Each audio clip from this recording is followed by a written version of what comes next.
Assalomu alaykum talabalar. KDT talabalari. Bu videoni asosan sizlarni bilimlaringizni yanada oshirish uchun yozib olib ishlab bermoqchiman guruhga. Xo'p. Bugun layout turlarini ko'rib o'tamiz. Aynan bitta turi hisoblanamiz. Linear layoutni ko'rib o'tishimiz kerak bugun. Xo'p, sizlar bilan ancha darsdan beri ko'rib kelyapmizki, bir necha layout turlari bor. Umuman olganda layout deb men aytib o'taman, konteyner deb aytaman bu narsalarni, layoutlarni. Ya'ni kichkina child view'chalarni o'zida mujassamlashtirib, ularni qanaqa qilib joylashtirishni ko'rsatib beradigan konteyner sifatida ishlatsak bo'ladi layoutlarni. Ularning turlari demak linear layout, frame layout, relativ, xullas ko'p turlari bor. Biz vaziyatga qarab turib har bittasidan foydalanib ko'ramiz. Bugun urg'u beradiganimiz demak linear layout bo'ladi. Mana bu yerdan batafsil o'qib olishlari mumkin. Bu komponentlarni vertikal yoki gorizontal joylashtirish uchun foydalaniladigan layout hisoblanadi. Chuqurroq, batafsilroq to'xtalib o'tamiz. Linear layout Android UI komponenti bo'lib, uning ichidagi child view'lar bir qatorda gorizontal yoki bir ustunda ketma-ket vertikal joylashishni ta'minlab beradigan demak konteyner hisoblanadi. Xo'p. Mana bu yerda rasmda ko'rinib turgan kabi yoki gorizontal ravishda joylashtirish mumkin yoki vertikal joylashtirish mumkin. Ya'ni nima demoqchiman?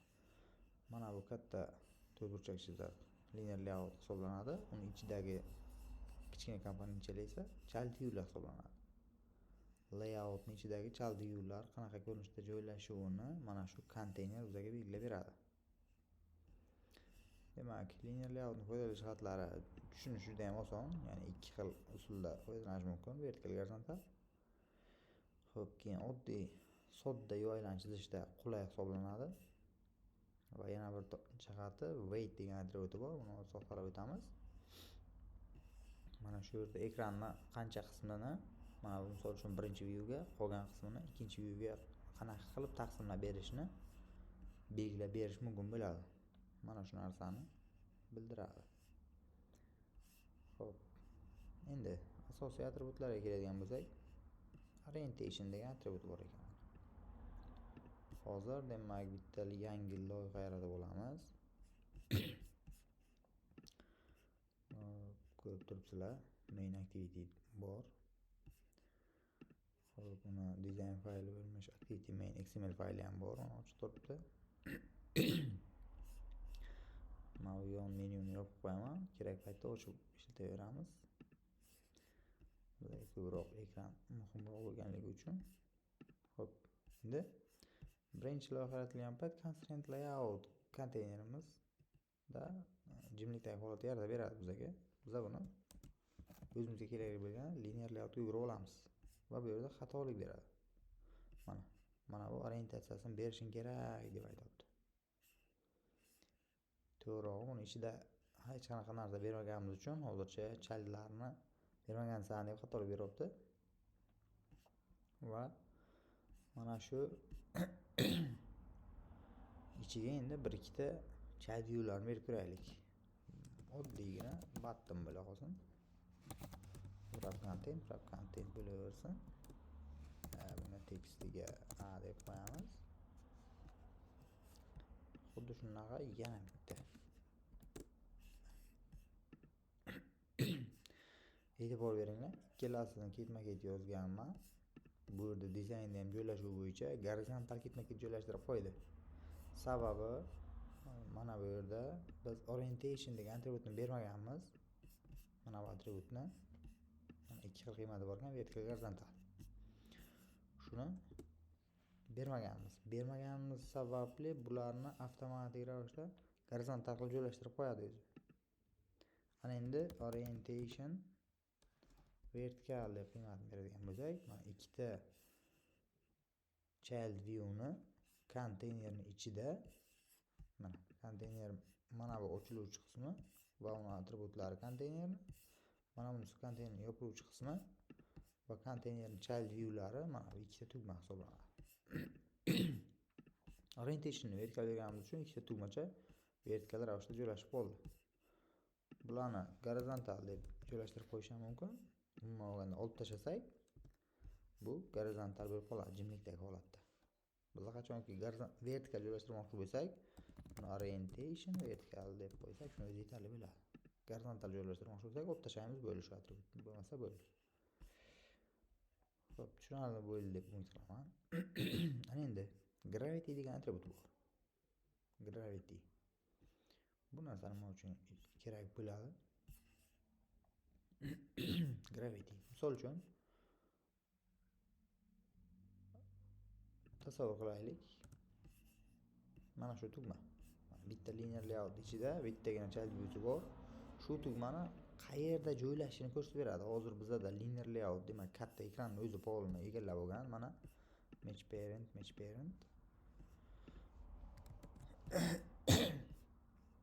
Mana banal keyingi match parent degani bu ekranni polini egallab olsin degani.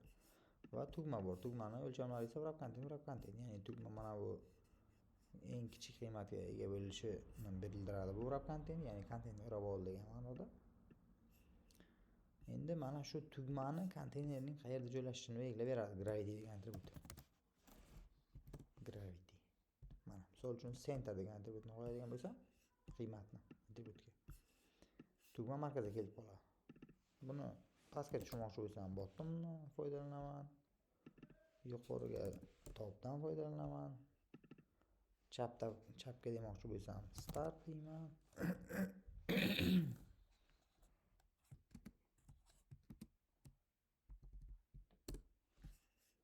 Start deyman. O'ngga joylashtirmoqchi bo'lsam, enddan foydalanaman. Mana. Bu vaqtning o'zida ham o'ngga va pastga tushirmoqchi bo'lsam, mana bunaqa to'rt tayoqcha bilan foydalanib ketaveraman. Endi to'rt tayoqcha qo'yaman u bottom deyman. Yoki tasavvur qilaylik, mana bu o'ng tomon vertikal bo'yicha markazga joylashsin deydigan bo'lsam, end turaveradi va center vertikal degan atributni tanlab qo'yaman. Bu atributlarning o'rni almashganini umuman farqi yo'q. Birinchi markaz bo'yicha centerga ol, vertikal bo'yicha centerga ol, keyin end o'ng tomonga o'tkazib qo'y desam, farqi bo'lmaydi bular. Xullas, to'rt tayoqcha bilan ajratib berib qo'yaverasizlar. Gravity atributi mana shu. Endi weights ham boshqa atributlarni hozir ko'rib o'tamiz hammasini. Xo'p. Endi orientation tushuntirdim sizlarga, qanaqa holatda bo'lishini.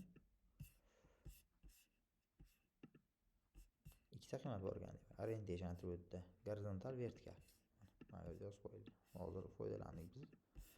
Keyingisi layout weight va null dp qoidasi. Muhim qoidalardan bittasi. Linear layoutda ko'p ishlatamiz bu narsani. Ya'ni layout weight degan atribut shunday iboratki, men aytib o'tdim boshida, child viewlarni qanaqa qismlarga ajratib berish. Mana shu linear layoutni qancha qismi birinchi viewga, qancha qismi ikkinchi viewga tegishli bo'lishini bizga ko'rsatib bersak bo'ladi mana shu layout weight orqali. Ya'ni layout weight yordamida qolgan joyni proporsional tarqatish mumkin.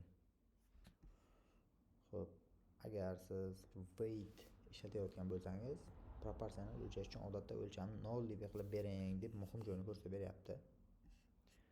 Mana aytaylik, ikkita vatdan joylashtiraylik shu yerga.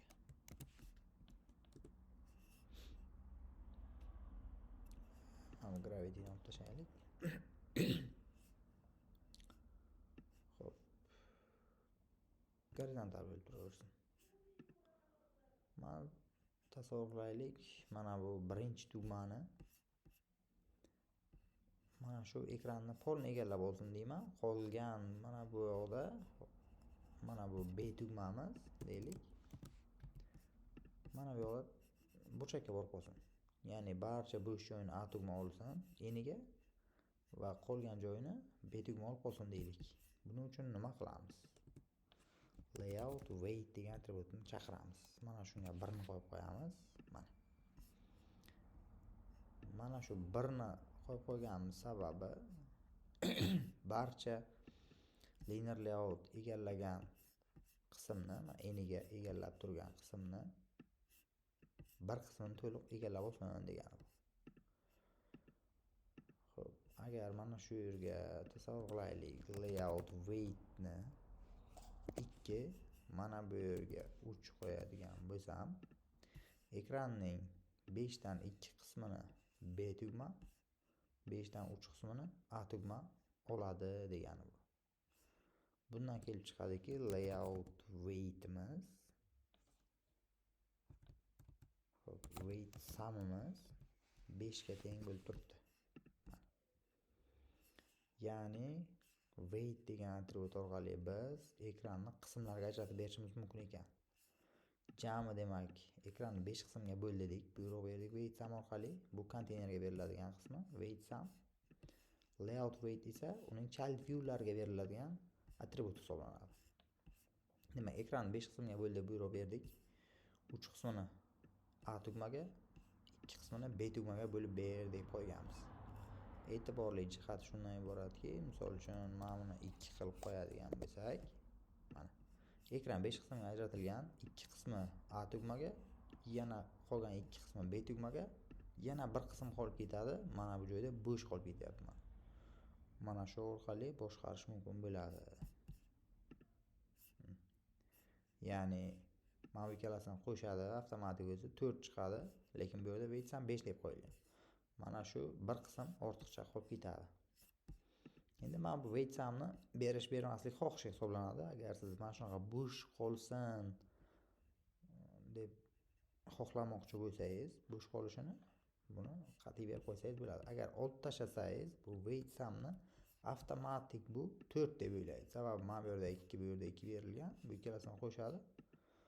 Layout weight sumni 4 deb qo'yadi avtomatik. Bu xuddi mana bu yerda 4 ni yozib qo'yganday gap bo'ladi. Agar olib tashlasak, avtomatik hisoblab qo'yadi deb aytmoqchiman. Xo'p. Endi e'tibor beradigan jihati, linear layout orientatsiyasi gorizontal bo'lgan holatda widthni 0 deb berish kerak va layout weightni 1 deb berish kerak deb qo'ydi deb qo'yganman. Widthni 0 deb qo'yishimiz kerak bo'ladi. Mana bu yerda ham 0 deb qo'yishimiz kerak. Shunda to'g'ri taqsimlanadi. E'tibor bersangiz, agar wrap contain turadigan bo'lsa, bu to'g'ri ishlamaydi. Shuning uchun e'tibor beramiz. Linear layoutni orientatsiyasi gorizontal turgan holatda, demak biz gorizontal qismlarga ajratmoqchi bo'lamiz. Ya'ni shunda kengligini 0 qilib qo'yishimiz kerak bo'ladi. Enini.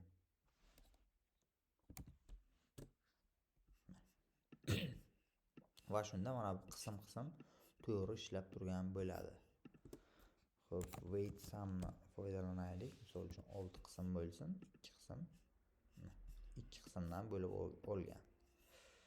Xo'p, mana bu yerda buni wrap qilib qo'yadigan bo'lsam, mana to'g'ri ishlamaydi.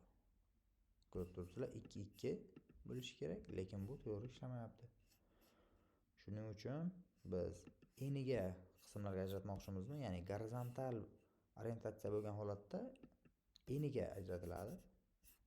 Gorizontal joylashtirgandan keyin enini, ya'ni width degan eni, height degan balandligi, enini 0 deb qilib qo'yishimiz kerak bo'ladi. Shunda to'g'ri taqsimlangan bo'ladi. Xo'p, agar vertikal bo'ladigan bo'lsa, vertikalga endi widthlarni 0 qilish mumkin bo'lmaydi. Xo'p, bular wrap turaveradi. Heightni endi 0 qilishga majbur bo'lamiz.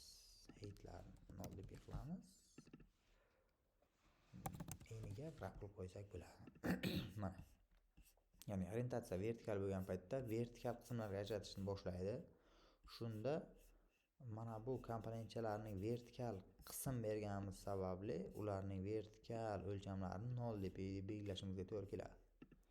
Bo'lmasa buni wrap qilib qo'yadigan bo'lsam, to'g'ri ishlamaydi mana. Mana bu ikki qism bir xil olish kerak A, B tugmalar, lekin ko'rib turibsizlarki, B'si ko'proq joyni olib turibdi. Weight'ni 4 deb berib qo'yaylik. Mana ko'zga ham ko'rinib turibdi. Bir xil emas. Heightni 0 deb bersam bir xil bo'lib qoladi. Menimcha tushunarli bo'ldi. Muhim qoidasi shu edi. 0 deb berib qo'yish kerak. Xo'p, nima uchun degan savolga javob berilgan bu yerda. Ularni o'shali o'zining natural o'lchami, keyin qolgan bo'sh joyni taqsimlaydi. Bu ikki measure passes deydi bu narsani. Performance muammosiga olib keladi. Ya'ni chizishda performance nima deb tarjima qilsak bo'ladi? Foydalilik desak bo'lsa kerak menimcha. Kamaytirib muammosiga olib keladi. Foydalilik muammosi. Ya'ni javob berish qiyinlashib qoladi. Bu yerda misol ko'rsatilgan, 3 ta tugma joylashtirilgan va ularga layout weight 1 berib chiqilgan. Biz ham shundan foydalanib ko'ramiz, mayli. Weight hamni o'chirib tashlayman. Orientatsiya bu yerda gorizontal berilgan ekan. Biz ham mayli gorizontal beramiz. Olib tashlasak o'ziga avtomatik gorizontal bo'lib qoladi. Xo'p, mana e'tibor beringlar, vizlari non qilib chiqilgan. Chunki gorizontal turibdi. Orientation. Biz ham xuddi shunday vizni 0 deb qilamiz, highni 1 deb qilamiz. Weight buni ham 0 deb qilamiz. Buni 1 qilib qo'yamiz. Yana bitta tugma kerak ekan. Buni endi save tugma bo'ladi. Mana e'tibor bering. Demak, layout weight ikkala hammasiga, uchalasiga ham 2 berib chiqilgan. Demak, ekranimiz 6 qismga ajratilgan, 2 qismdan bular ajratib olgan. Umuman olganda bu qismlarni shunchaki 1 deb qo'ysak ham bo'laveradi. Bu o'zi layout weightni qiymati float bo'ladi. Qayerdadir yozilgan edi. Float bo'ladi bular. Ya'ni buni 1,5 deb qo'ysak ham bo'laveradi. Mana 1,5 qism. Demak, shunda jami necha bo'ldi? 1, 2, 3,5. Demak, weight sami 3,5 ekan. Mana olib tashlasak ham hech narsa o'zgarmaydi. Chunki u avtomatik hisoblab qo'yadi. Agar bizga bo'sh joy kerak bo'ladigan bo'lsa, mana misol uchun yarim qismni bo'sh tursin desak, buni 4 qilib qo'ysak, yarim qismni bo'sh qilib mana o'ng tomondan ajratib chizib qo'yadi. Xo'p, endi mana narsa chiqdi. Keyingisi gravity va layout gravity degan atributlar bor. Shularning farqini bilishimiz kerak ekan. Mana shu yerda endi mana buni 4 qilib qo'yganimiz yaxshi bo'ldi. Sababi mana bu yerda 1,5 qo'shsak 3,5 bo'ladi. 4 berganimiz sababi mana bu yerda yarimta ochiq joy qoladi. Mana shu paytda tasavvur qilaylik, biz nima uchun o'ng tomondan ochiq joy qoldi? Buni biz chap tomondan ochiq joy qolsin desak nima qilamiz? Ya'ni mana shu linear layout ichidagi mana bu child view'larni hozir chap tomonga tekislanib turibdi. Biz buni o'ng tomonga tekislashimiz kerak. Buning uchun demak mana shu gravity degan atribut yordamga keladi. Buni end qilib qo'ysam, endi o'ng tomonga borib tiralib qoldi. 3 ta child view'lar. Bo'sh joy chap tomonga bo'lib qoldi. Gravityni olib tashlasak, bu jimlikdagi holatda start turgan bo'ladi. Mana olib tashlasak, mana shu start holatiga tushib qoladi. O'sha bilan bir xil bo'ladi. Start bo'lgan holatda child view'larni o'ng tomonga tirab qo'yadi-yu, o'zi umuman joylashtirish deganda har doim ketma-ket joylashtirish deganda yo'q chapdan o'ngga qarab yoki yuqoridan pastga qarab joylashtirib kelinadi. Mana bu orientatsiyaga qarab turib. Orientatsiya oldi gorizontal. Agar orientationni vertikal qilib qo'ysam, bularni o'zgartirishga to'g'ri kelib qoladi. Wrap qilib qo'yaveraylik hozircha. Wrap qilib qo'yganimizda, lekin bu to'g'ri ishlamay qoladi mana bu layout weight atribut. Shuning uchun buni qanaqa yondashuvga qarab turib, orientationni qanaqaligiga qarab turib o'zgartirish kerak bo'ladi.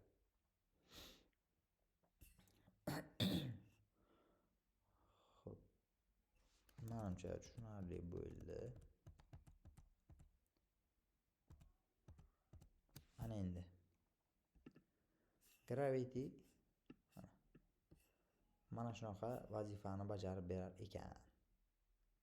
Endi start endni bildik. Pastga tushirish ham mumkin.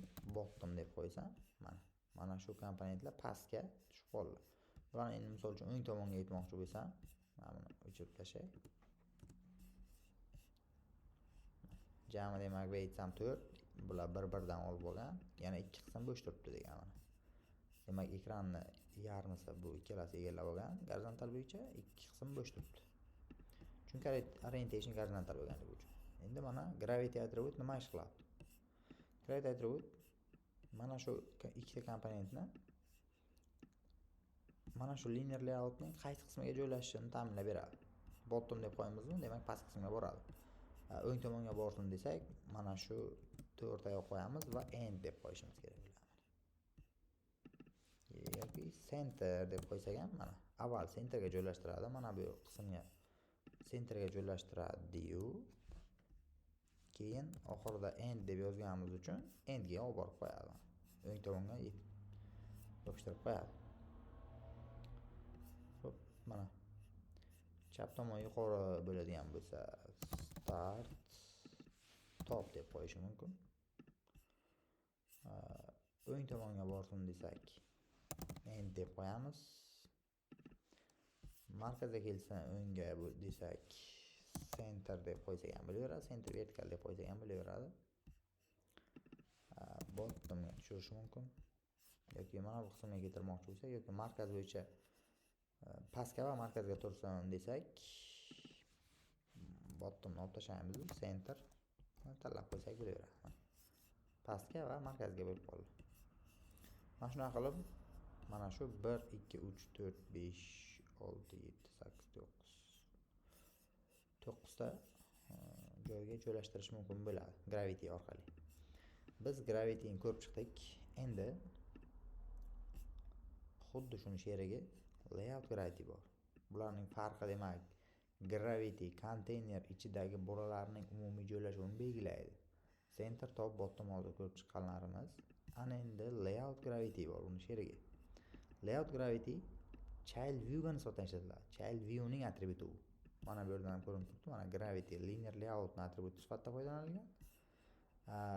Layout gravity esa button ning sifatida foydalanilgan. Xo'p, demak, layout gravity child view ning o'z positionini konteyner ichiga belgilaydi. Masalan, bir childning o'ng tomonga surish. Misol uchun ko'rib chiqamiz endi. Mana shuni layout gravity degan attributdan foydalanib ko'ramiz. Bottom deylik. Mana bu attributimiz bottom pastga kelib qoldi. Bunisiga hech narsa layout gravity berilmagani uchun, misol uchun bunisini layout gravity'sini center qilib qo'yamiz. Centerga kelib qoldi. E'tibor bering. Bu yerda orientation hozir gorizontal turibdi. Demak, biza mana bu layout gravity'ni faqat vertikal bo'yicha ishlatib bilamiz. Sababi gorizontal bo'yicha orientatsiyasi o'zi gorizontal bo'lgandan keyin chapdan o'ngga qarab joylashtirib ketadi dedik. Shu uchun bularni mana bu yoqqa surib qo'yib bo'lmaydi. Misol uchun aytmoqchimanki, mana bu B tugmani olib mana bu qismga yopishtirib bo'lmaydi. Ya'ni layout gravity n deb qo'ysam ishlamaydi bu. Sababi mana bu linear layoutda joylashtiruv, ya'ni ichidagi child view'larni joylashtirib ketishi orientatsiyasi gorizontal bo'lganligi uchun chapdan o'ngga qarab turib joylashtiradi.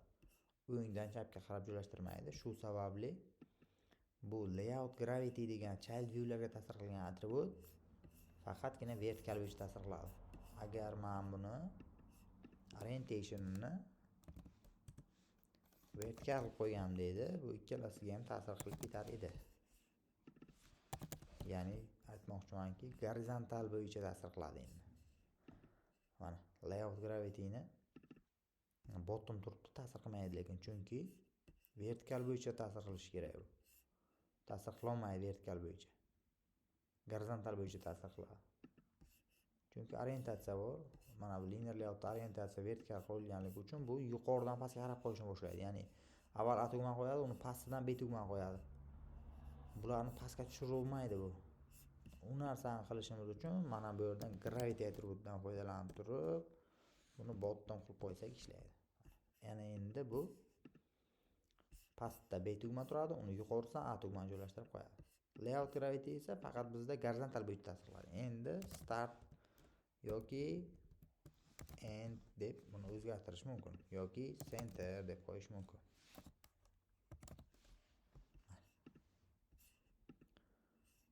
Menimcha tushunarli bo'ldi deb umid qilaman. Bularni o'zlaringiz yana bir mashq qilib ko'rsalaringiz, ko'p ishlasalaringiz eslaringizga qolib ketadi. Endi bizga kamdan kam uchrab turadigan narsa mana shu linear layoutdagi berilgan child viewlar orasiga divider qo'yish mumkin. Divider degani bo'luvchi degani ma'nosi, ingliz tilidan tarjima qilsangiz, mana, ya'ni mana bu yerda turgan chiziqcha. Mana shu chiziqchani yasab ko'rish mumkin bo'ladi. Bu narsa divider deyiladi. Xo'p, divider demak ishlash uchun quyidagi ko'rib yozish kerak bo'ladi. Divider degan atributdan foydalaniladi. Biz bitta xuddi shu dizaynni qilishga harakat qilib ko'ramiz. Demak, layout weightlarni olib tashlasak ham bo'ladi menimcha. Xo'p, hammasi gravitylarni ham olib tashlaymiz, weightslarni ham olib tashlaymiz. Orientation mayli gorizontal turaversin. Xo'p, C tugmani ham joylashtiraylik. Men bu narsani qanaqa qilaman? Bittasini belgilayman. Ctrl D ni bossam o'sha narsani qaytini yana tashlab beradi. Buni C tugma deb nomlayman. Ekranni teng o'lchovlarda egallab olsin uchun layout weightlarni bir berib chiqaman. Mana bu atributni copy qilaman, bunisiga ham joylashtiraman. Bunisiga ham joylashtiraman. E'tibor bering, atributlar o'rni almashib ketdi. Buni to'g'rilab olish uchun xohlagan joyga kursorni qo'yasizlar, Ctrl Alt L degan tugmalarni bosasizlar. Ctrl plus Alt plus L. Mana shu tugmalarni bosasizlar. Shular tekstlar beradi sizga. Yozuvlaringizni, kodlaringizni chiroyli ko'rinishga hammasini bir xil raqlab beradi. Bir tekst qilib beradi. Xo'p, endi davom etadigan bo'lsak, mana tugmachalarni joylashtirib oldik. Endi bularning orasiga divider joylashtirib chiqish kerak. Har bittasini mana bu orasiga yana bitta view tiqib, bunga orqa foni qora rang berib chiqqandan ko'ra, bir martagina bitta divider degan atributdan foydalanib qo'yamiz. Xo'p. Buning uchun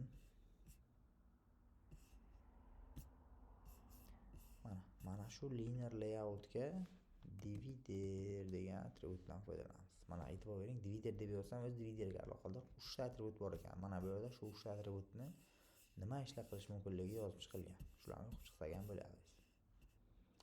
Xo'p, divider deb yozsak, divider degan atribut chiqadi. Bu yerga biza e'tibor bering, divider atributiga drawable fayl ko'rsatilishi kerak. Mana masalan, mana bu ko'rinishda deyapti mana. Drawable ni ichida demak divider vertikal, divider gorizontal yoki shunchaki divider deb nomlangan bitta fayl yaratib qo'yishimiz kerak ekan. O'shani ko'rsatishimiz kerak. Endi yon o'yinni ochamiz. Drawable degan papkaga boramiz. Bu resursning ichida bo'ladi. Buning ichidan new drawable resource file tanlaymiz. Fayl nomiga divider deb qo'yamiz. Fayl nomi. Rootga shape ni tanlab qo'yaveramiz. Bu narsaga hozircha bunga atalgan mavzu boshqa, bunga e'tibor bermaymiz shu uchun.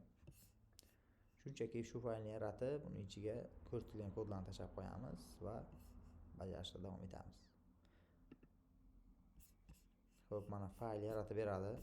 Bu fayl ichiga mana bu yerda ko'rsatib qo'yilgan, mana bu yerda ko'rsatib qo'yilgan drawable resource ni ichiga bitta fayl yaratamiz. shu faylning ichiga mana bu kodlarni tashlab qo'yamiz. Hozircha bu kodlarni biz tushunmaymiz. Men o'zim yozib qo'yganman-ku. Sizlar tushunmasliklaringiz mumkin. Sabab bu mavzuni hali to'xtalib o'tamiz. Mana shunaqa dizayn faylchalarni yasab turib, o'zlaringiz xohlagancha radius berib, gradientlar qilib, juda ham ko'p chiroyli narsalarni yasab qo'ysalaringiz bo'ladi. Hozircha faqat shu narsani bilaylik, nima ekanligini bo'ldi. Mana shu divider degan atributga endi o'sha faylni chaqirib qo'yamiz. Divider deb yozsam, mana o'zi chaqirib kelyapti. Kuchukcha belgisi dropning ichida mana divider degan faylni topib kelyapti. Mana berib qo'ydik. Qisqacha aytib o'tib ketsam, demak, shape tuzburchak tanlangan, o'lchami width kengligi 2 deb tanlab qo'yilgan, kengligi va rangi qora deb tanlab qo'yilgan. Ya'ni mana bu yerdagi faylcha xullas mana shu to'g'ri chiziq. Eni 2 dp balandligi berilmagan, maksimal olashi uchun rangi qora. Mana shu shaklcha yasab qo'yilgan. Shuni berib qo'ydik. Endi buni berilgan o'zi yetarli bo'lmaydi. Ko'rinib turibdi. Hech narsa ko'rinmayapti. Xo'p, endi show divider degan atributni berib qo'yishimiz kerak. Buni demak asosiy 4 ta xil qiymati bor. Show dividers deb qo'yamiz. Show dividers. Mana 4 ta qiymati bor, lekin bularni aralashtirib bersak ham bo'ladi.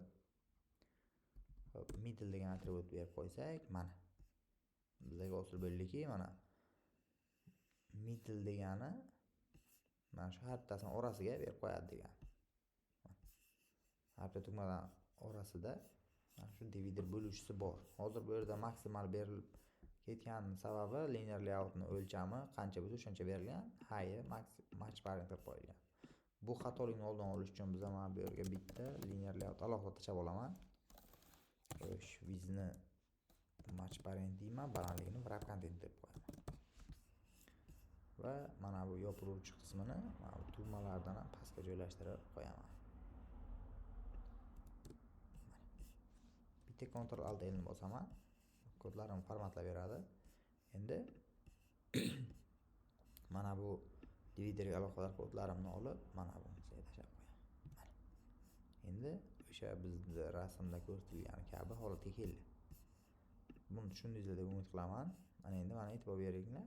Height wrap content bo'lganligi uchun mana tugma qancha balandlikni olsa, bu linear layoutni ham balandligi o'shancha bo'ladi va shu sababli dividerning balandligi ham shu konteynernikicha bo'lib qoladi.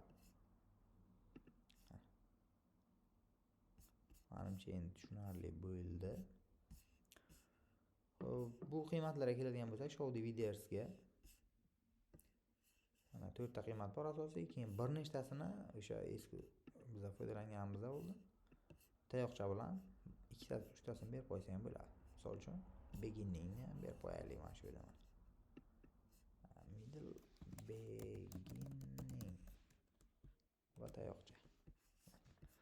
Mana bu yerda o'z ko'rinmayapti-yu sizlarga. Mana boshida ham qo'yildi divider. Mana tashlayman hozir.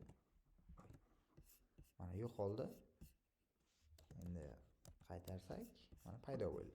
Ya'ni boshida va o'rtalarida qo'y degan ma'noni bildiradi bu. Nan degani hech qayerda qo'yilmaydi. Beginning demak boshida qo'yiladi. Mayli hammasini qo'yib ko'rsak. Nan hech qayerda qo'yilmaydi, ya'ni xuddi divider qo'yilmaganday. Keyin beginning qo'ysak faqat boshida qo'yib ko'rsatadi. Mana boshda, boshqa joylarda yo'q. Middle ko'rdik. O'rtada qo'yadi, chetlarda yo'q bo'lmaydi. Hop, end xuddi beginning kabi endi oxirida qo'yadi bu. Mana oxirida qo'yilgan. O'rtalarida yo'q. Endi bir vaqtning o'zida ham beginning ham middle ni qo'ymoqchi bo'lsak,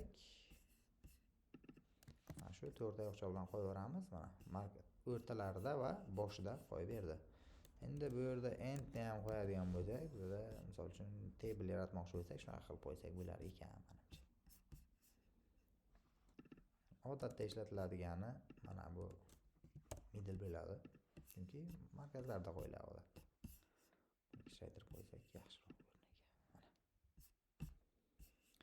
Xo'p, shu. Endi yana bir atribut paddingdan foydalansak ham bo'ladi. Divider padding. Padding nimaligini bilasizlar? Divider padding. Misol uchun 2dp. Bu narsa nima uchun ishlaydi? Mana bu yerdan yaqinlashtirib ko'rsak, yaxshiroq ko'rinasizlar. 2 bo'lgan holatda ko'rinmayapti. 4 bersak nima bo'ladi? 6 bersak nima bo'ladi? Mana padding, ya'ni mana bu yuqoridan va pastdan padding berib siqib turibdi. Mana shu dividerchamizni. 8 bersak ko'rinib qoladi. Yoki 10 bersak ko'rinib qoladi. Mana vertikal bo'yicha padding desak bo'ladi. O'zi gorizontal bo'yicha ham ishlaydi deb dokumentatsiyada yozilgan ekan. Men sinab ko'rsam ishlamayapti. Mayli, shunaqa qabul qilib ketaveramiz. Divider vertikal paddingda xullas bu. Gorizontalga ishlamas ekan. Mana shunaqa holat. Odatda kichikroq ripicha berib qo'yiladi. Mana bu tugmadan kichikroq bo'lsin uchun. 4 mi? Tugma baravar holatga kelib qoldi. Xo'p. Mana shu ana endi hozir ko'rgan kodlarimizni bu yerdan copy paste qilib qo'ysanglardan bo'ladi. Mana shu kodlar yozilgan. Bu yerda ham xo'p, dividerni qanaqa qilib yaratishni bu yerda ham kodda tashlab qo'yilgan, yaratishni videodan ko'rib o'rganib olasizlar. Ana endi mana show dividersning qiymatlari. 4 xil asosiy qiymat, demak qayerda chiqishi tavsifi yozib qo'yilgan. Mana hech narsa chiqmaydi, bu qanaqa holatda chiqishi mana rasmda bo'yicha o'rtasida mana middle deb qo'ysak o'rtasida chiqib turibdi. End deb qo'ysak oxirida va bir vaqtning o'zida bunaqalar bo'lsa, mana bu yerda yana tavsiflar berib qo'yilgan. Hop, shu bilan linear layoutga aloqador hamma narsa o'rgatildi deb umid qilaman. O'z ustlaringizga ishlab ko'ringlar yana. Frame layoutga aloqador mavzuni keyingi videoda ko'ramiz. Barchaga omad. Xushlaringizni rivojin bersin. E'tiboringiz uchun rahmat.